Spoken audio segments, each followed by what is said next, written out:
I remember January 6th, colleagues running through our halls to flee the mob, colleagues shouting that rioters should be shot, us returning to our constitutional business through hallways cleared for us by automatic weapons carrying SWAT teams. None of you, none of us, said those violent rioters should be pardoned. A Republican colleague said such pardons would be hard to believe, even absurd. Your former colleague J.D. Vance said the violent rioters should not be pardoned.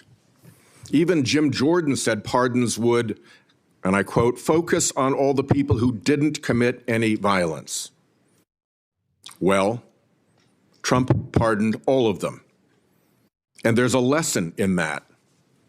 Every time you think Trump would never go that far, rethink that. We all seem to agree that violence against police is unacceptable, yet more than 600 people who physically attacked Capitol Police officers were just put back on the street, part of a 1,500-person personal Trump army, now out there with people who have proven themselves willing to do violence on Trump's call. In only 10 days, some are already back committing crimes. We've also tried as a committee, together, to address the dangers of illicit drug sales over the internet, and I assume we're all against murder for hire. But Trump also just pardoned a dark web operator sentenced to life in prison for trafficking illegal drugs online and accused of soliciting murders for hire. Those pardons, as Mr. Patel has said, are a mistake, but they are also a signal that we are entering a strange and dangerous time. That is the context for today's hearing. Warnings that the FBI could become Trump's enforcer, use the powers of law enforcement to stifle speech and dissent, punish political rivals of either party, and hand out free passes, get out of jail free cards to violent supporters are warnings we should heed. Here are some warnings of this nominee's Trump administration colleagues. Former Attorney General Bill Barr said, this nominee has virtually no experience that would qualify him to serve at the highest level of the world's preeminent law enforcement agency, end quote, and we would never be able to command the respect necessary to run the day-to-day operations of the Bureau. That's for the deputy position. Former CIA Director Gina Haspel was reported threatening to resign rather than have this nominee serve under her. John Bolton, Trump's former national security advisor, said, I didn't think he was qualified. I was forced to hire him.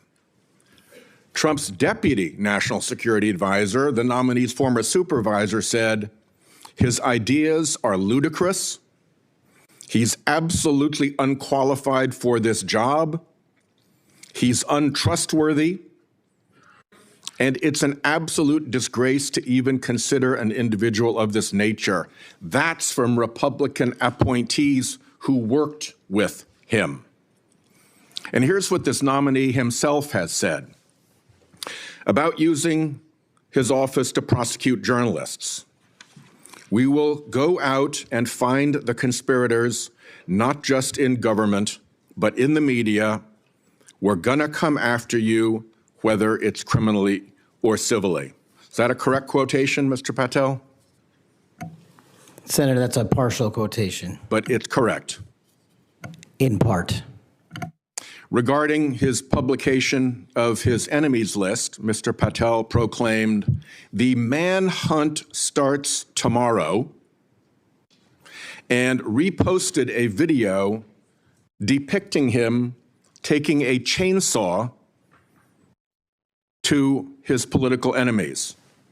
Is that you, Kash Patel, reposting that at the top of that page?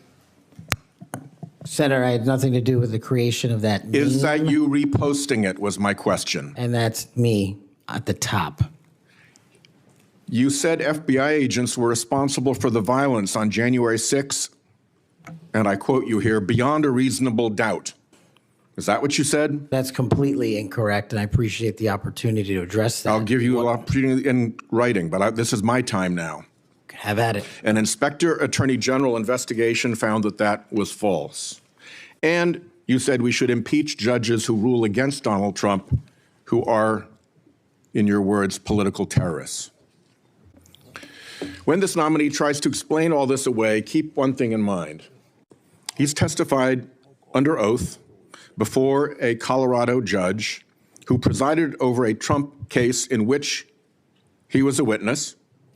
And the judge found, and I'm quoting here, he was not a credible witness. His testimony is not only illogical, but completely devoid of any evidence in the record.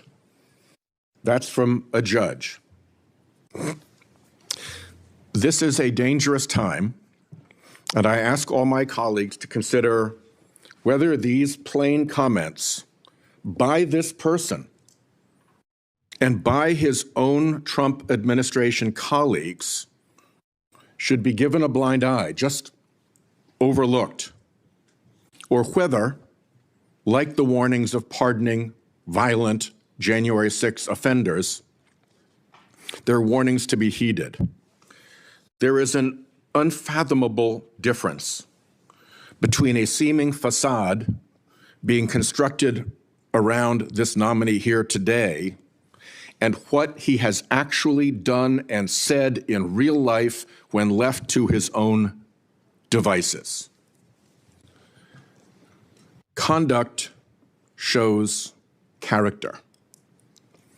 And if you look at history, you see the danger of security chiefs in authoritarian regimes becoming the tools of political power.